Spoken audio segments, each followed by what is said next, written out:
Hello there, citizens. I hope everybody's doing well. It's about 5 o'clock today. Beautiful day here in Abu Dhabi. Warm day. I have this day off, so I'm loving it right now. All right, so I'm going to read a little more Gatsby, Great Gatsby, F. Scott Fitzgerald. I can only do it like 3 minutes or 4 minutes at a time right now. My little computer thing is cracking up on me. I don't know why that is. If anybody can tell me how I can record longer than 3 or 4 minutes before this thing's shutting down, I would appreciate it. Anyway, I'll be fast. Let me tell you what's been going on up to Chapter 5. Nick Carraway and Jordan Baker have just finished a date, and Jordan has asked Nick to invite Daisy to tea on behalf of J. Gatsby, who wants to walk in unannounced and surprise this woman that he's loved for all these years.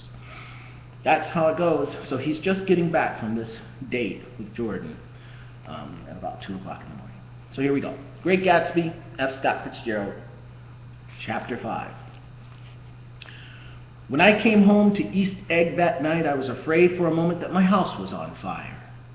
2 o'clock, and the whole corner of the peninsula was blazing with light, which fell unreal on the shrubbery and made thin, elongating glints upon the roadside wires. Turning a corner, I saw it was Gatsby's house, lit from tower to cellar. At first, I thought it was another party, a wild rout that had resolved itself into hide-and-go-seek or sardines in the box, with all the house thrown open to the game. But there wasn't a sound. Only wind in the trees which blew the wires and made the lights go off and on again as if the house had winked into the darkness. As my taxi groaned away, I saw Gatsby walking toward me across his lawn. "Your place looks like the World's Fair," I said. "Does it?" He turned his eyes toward it absently. "I've been glancing into some of the rooms. Let's go to Coney Island, old sport, in my car." "It's too late." "Well, suppose we take a plunge in the swimming pool. I haven't made use of it all summer." "I've got to go to bed." "All right."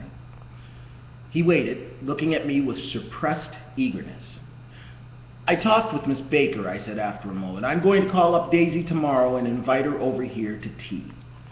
"Oh, that's all right," he said carelessly. "I don't want to put you to any trouble."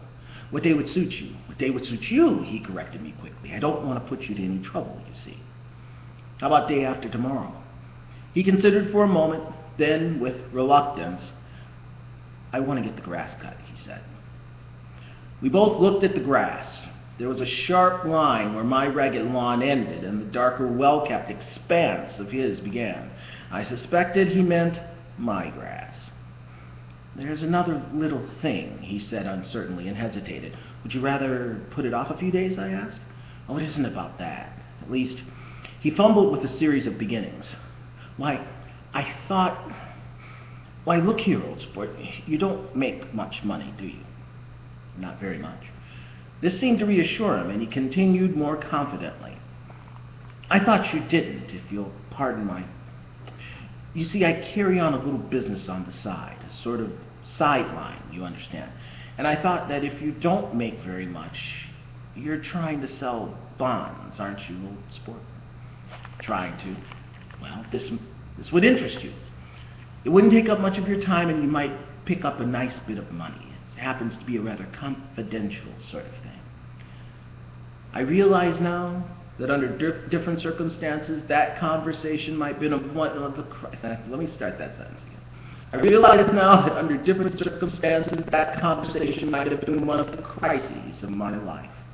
But because the offer was obviously and tactlessly for a service to be rendered, I had no choice except to cut him off there. "I've got my hands full," I said. "I'm much obliged, but I couldn't take on any more work." "You wouldn't have to do any business bullshit." Evidently, he thought I was shying away from the connection mentioned at lunch, but I assured him he was wrong. He waited a moment longer, hoping I'd begin a conversation, but I was too absorbed to be responsive, so he went unwillingly home. The evening had made me lightheaded and happy. I think I walked into a deep sleep as I entered my front door, so I don't know whether or not Gatsby went to Coney Island or for how many hours he glanced into rooms while his house blazed gaudily on. I called up Daisy from the office next morning and invited her to come to tea. Don't bring Tom, I warned her. What? Don't bring Tom. Who's Tom? She asked innocently. The day agreed upon was pouring rain.